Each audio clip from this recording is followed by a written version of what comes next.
Good afternoon, everyone, and welcome to the Javits Center. My name is Alan Steele, and I'm the President and CEO of the Javits Center. It's our honor today to have Governor Hochul and her team here, along with their friends from the New York National Guard. It's always great to see Major General Shields, and New York's 9/11 dispatchers and operators who are receiving a much-deserved recognition today.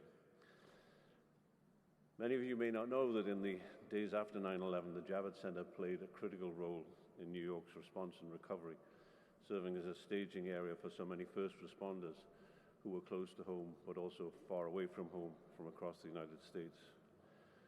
We were honored to support our wounded city then, and we were proud to do so again in the fight against COVID-19. With the help of the National Guard and its members, this convention center was turned into an emergency hospital and then into a vaccination center, the largest in the United States. And thanks to the leadership and collaboration of the National Guard as well as the New York State Department of Health, we administered more than 646,000 vaccines in less than 6 months.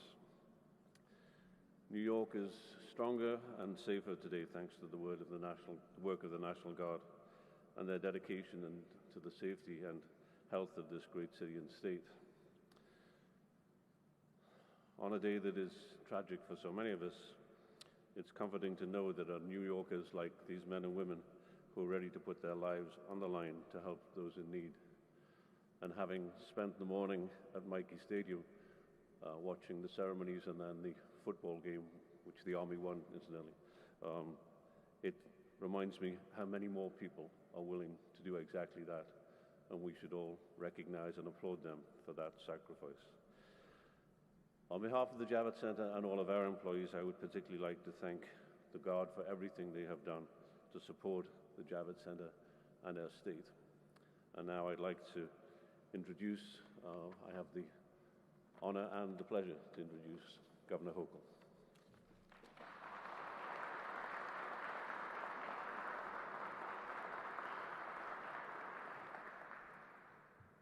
Good afternoon. For everyone in this room, it's been a very emotionally draining day. The reminder, first of all, when you wake up and you see the crisp blue skies, they just bring back the once beautiful but ultimately haunting memories of a day 20 years ago.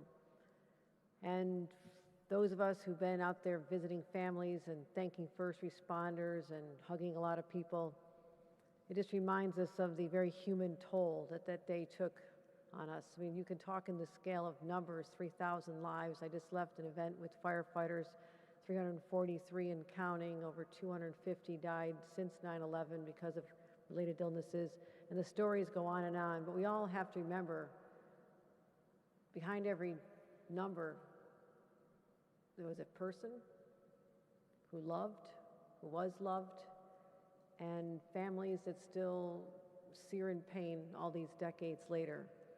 And it is in their memory that we continue to conduct these celebrations, if you will, or these remembrances, not celebrations, but remembrances, and know that we will continue to do so because they mattered. They were there when people needed them the most. Some were innocent victims just going to their jobs, but others literally had on uniforms and went into the unknown, into the darkness, into the smoke, at no regard for their own lives or their own cost that they would ultimately endure. That, my friends, is extraordinary.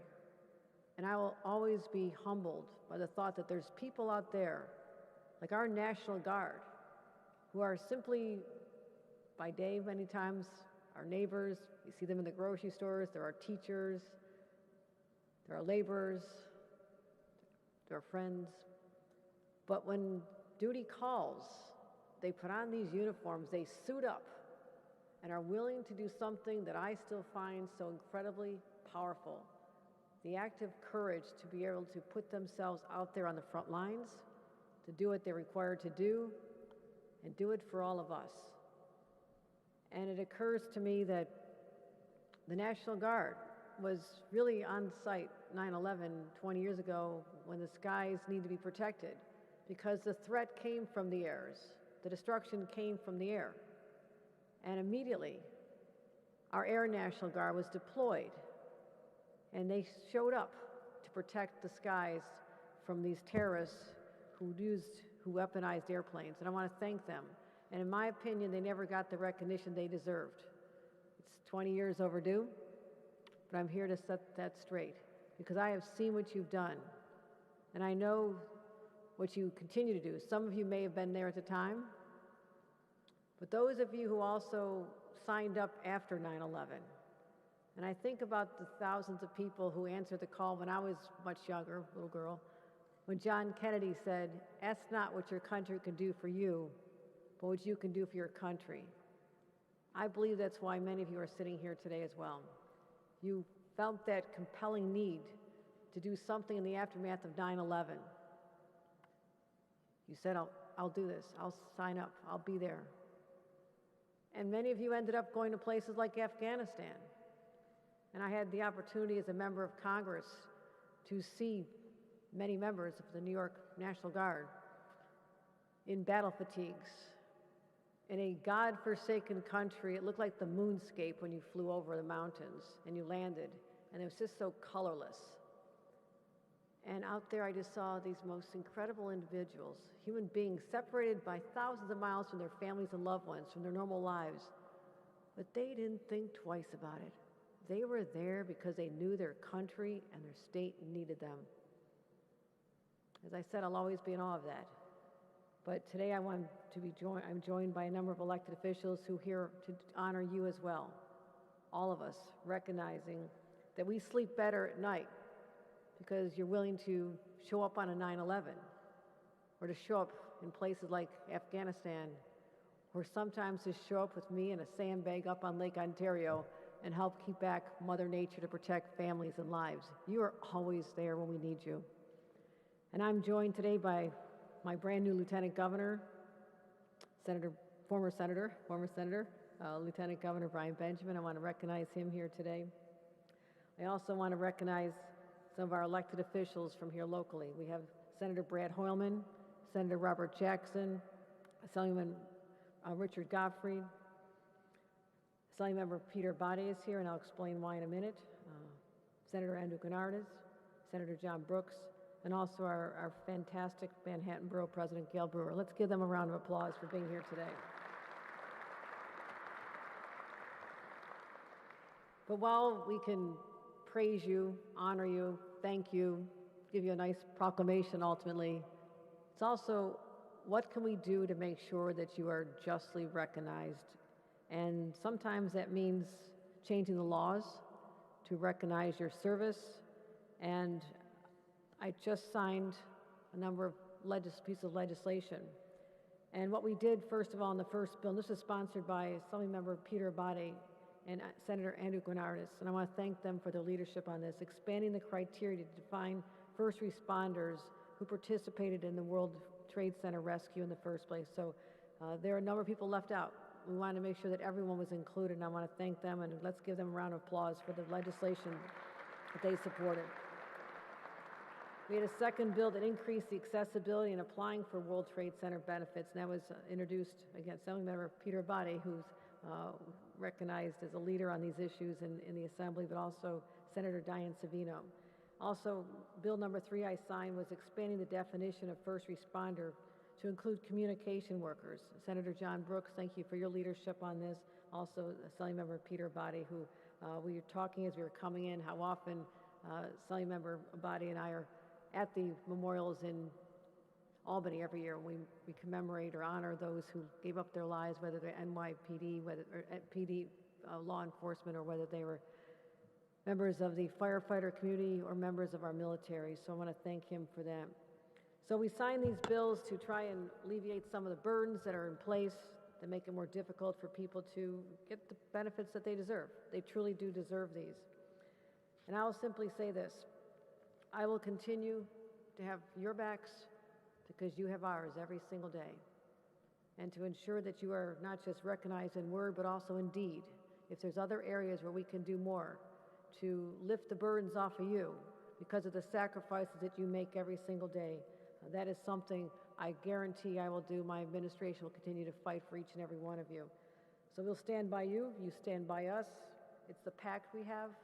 It's what we all agree to do when we run for office. We have a pact with our constituents. But what you do when you take your oaths and you put on this uniform is far, far, far more courageous.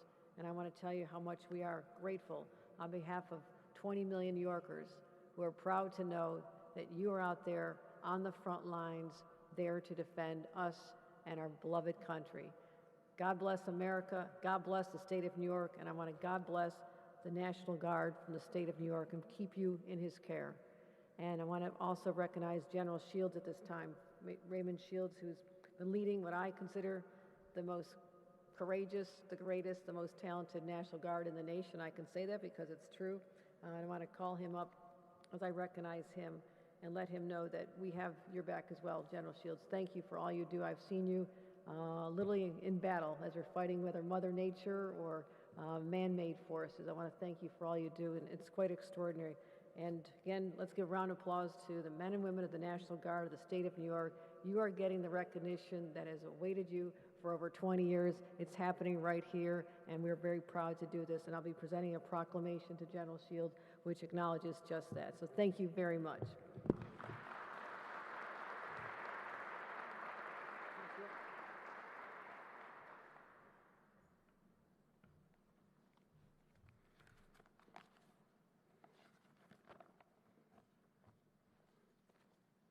Well, before we start, we'd like to recognize Dave Rogers, who couldn't be here today. But Dave worked for months to get this proclamation, to get the National Guard recognition. And so he was also in the National Guard during 9/11. And so Dave, I know you're out there watching, so thank you very much for all that you have done for us.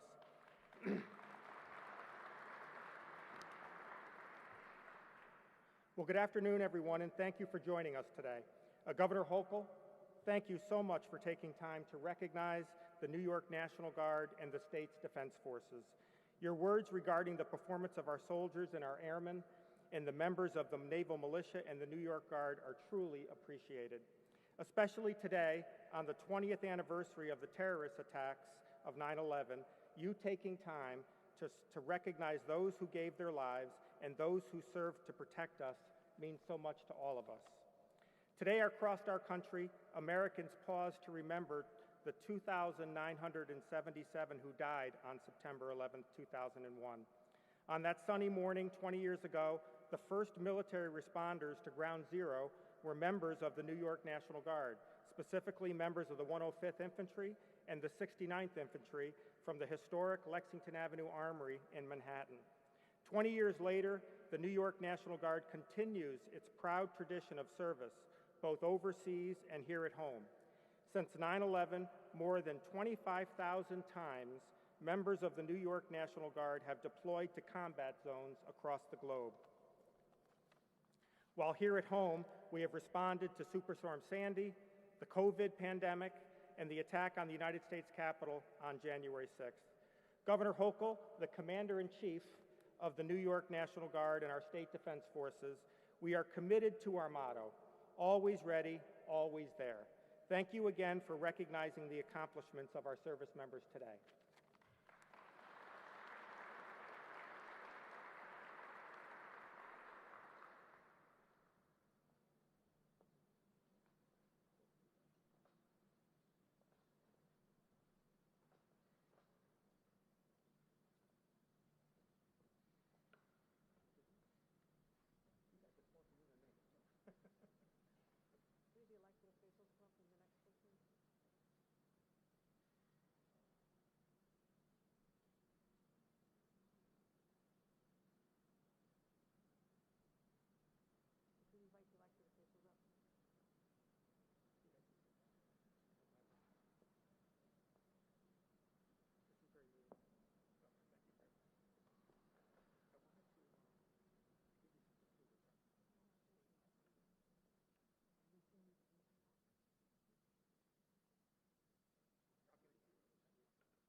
Thank you.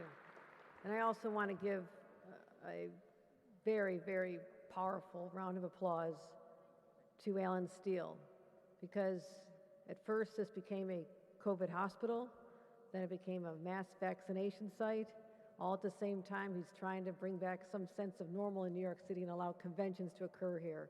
So we have a $1.5 billion completed project, our expansion. We know we're going to be #1 in the nation. And to Alan Steele, thank you for always opening up the Javits Center to New Yorkers in their time of need. Let's give a round of applause to Alan Steele as well. And thank you, and I assure the National Guard of New York, it will not take 20 more years for us to recognize all you do. We are grateful every single day. Thank you, everyone, for joining us.